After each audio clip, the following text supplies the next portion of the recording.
What's up, guys? It's Josh back again with SobrietyWoD. If it's your first time, welcome. If you're back, welcome back. I wanted to talk a little bit today about this quote from the Big Book that talks about how the main problem with the addict and alcoholic centers in the mind. And I've been thinking about it a lot because really what we're talking about with addiction, and in the CrossFit world, we're talking about chronic metabolic disorder, chronic disease. I've realized over the past couple years of coaching that really all these problems center in the mind. That although the manifestation is physical and in the body and damages the body, it really starts in the mind. You know, for me to get someone to change the way that they feed themselves, or to change the way that they exercise, or the way that they treat their body, I have to start with changing the way that they think. I have to start with making them understand that there's a better way. And so that really is an argument that starts in the mind. And so I was thinking about the quote from the Big Book that says, therefore, the main problem of the alcoholic centers in his mind rather than in his body. And one of the places where this idea came from was, you know, if you guys, I know we all kind of have a different background as far as addiction.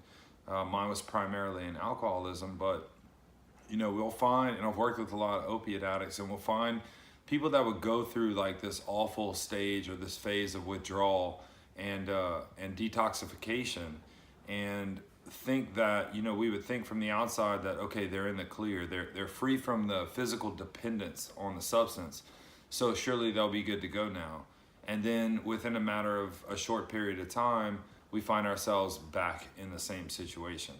And so from that observation, it was sort of realized that the problem, whatever's going on here, is not simply being physically dependent on a substance.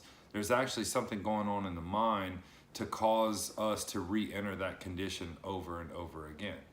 So what's really neat is the way that addiction recovery goes about changing the mind.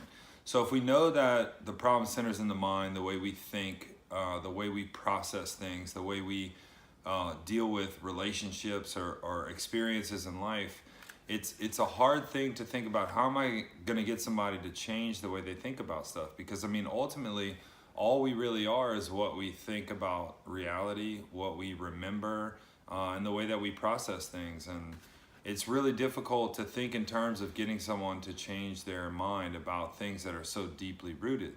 And I thought, you know, what was really interesting with the way that addiction recovery and the 12 steps and programs like that go about sort of providing a change of mind is through recommending some changes in action. You know, a lot of us probably knew about the steps or knew about recovery prior to actually entering into it. And I like to read, I like to think, I have my own ideas about pretty much everything. And so I wanted to evaluate the suggestion and then kind of put my spin on it. And it wasn't until I finally just threw up my hands and decided to take the suggestions to change some of my actions that my mind began to change. And so I find it really interesting that the recommendation for changing the way we think about things actually comes through changing some of the things we do.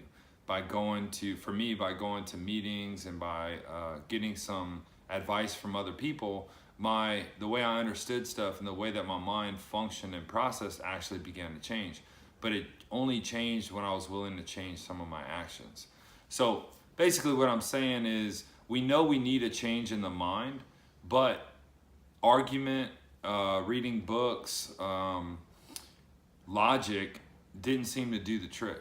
It wasn't until I actually followed some advice and did some things that my mind started to change, which seems kind of backwards, but that's the way I experienced it, and a lot of us have experienced it.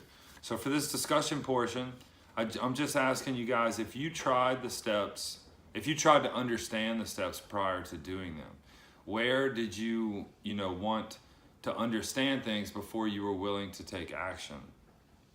Next question is, did you have arguments about whether or not it would work? you know, most of us kind of looked over and we're like, yeah, that sounds great, but that's not going to work for me, and here's why. We had all kind of reasons. And just share your experience with that and kind of what happened with that. You guys, I hope you have a good discussion. We're going to come back in a second and tie this into CrossFit, and then we'll move forward with the workout.